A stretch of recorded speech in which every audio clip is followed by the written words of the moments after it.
Indonesia's 700 megahertz and 2.6 gigahertz spectrum auction could reshape 5G competition by separating coverage from urban capacity.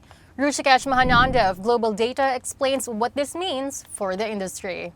So, Rushikesh, which carriers gained the most lasting advantage from this spectrum split? Hi, sis. Thank you for having me here. So the auction wrapped up 2 weeks ago. So the Ministry of Communications and Digital Affairs (ComDigi) confirmed the allocations on 21st of July, and the outcome is more interesting than what the speculation was.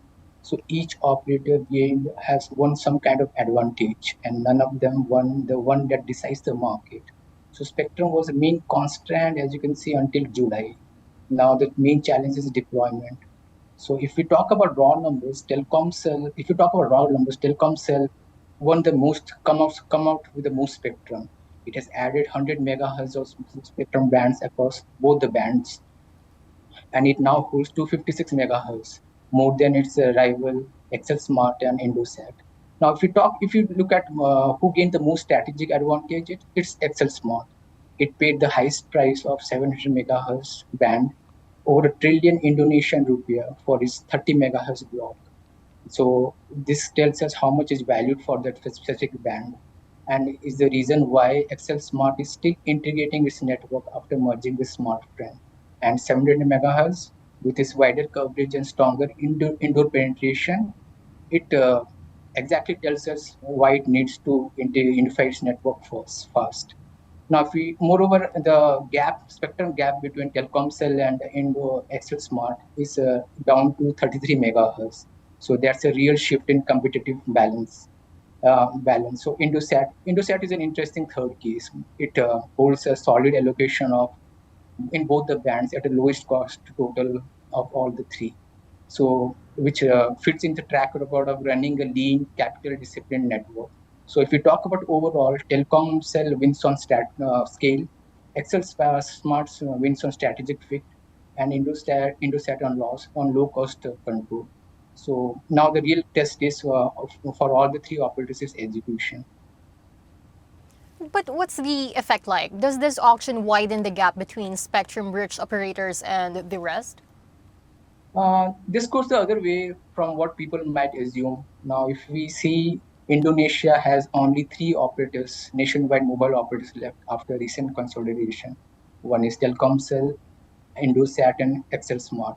So there is not a play that it doesn't create a spectrum rich winner or two laggards.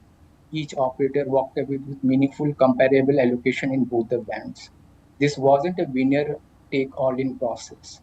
Now, as I mentioned previously, there's the spectrum gap between the biggest player, Telkomsel, and the smallest player, XL Smart, is narrowed down to 33 megahertz. So and that's another, and which is much tighter than before. There's one more structural point which I want to discuss is the Indonesian total mobile spectrum capacity has jumped from about 450 megahertz to more than 700 megahertz. So which is now split in between these three companies. So what this auction really does is it creates a stable lock between three players structure. So the real question for consumers isn't whether the gap between the operator widens. It is whether having the three evenly matched players enough to keep the service quality and prices competitive.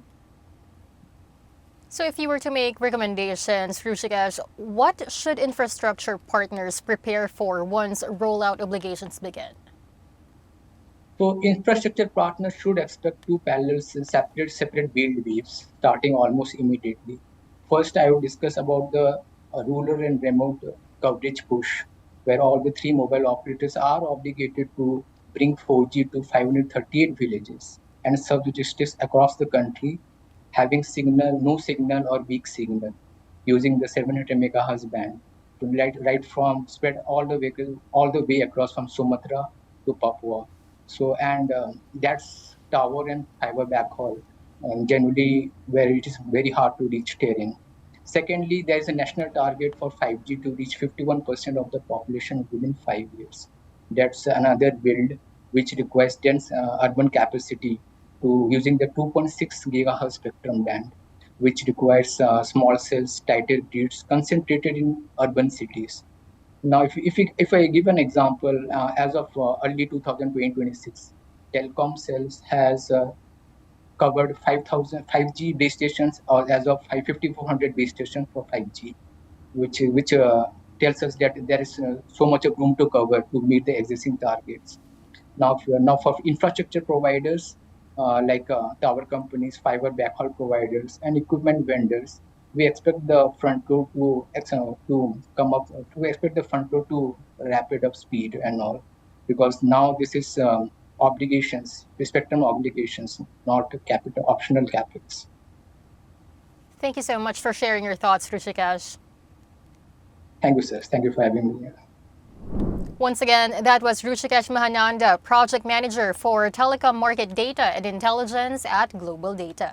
For more news, visit asiantelecom.com.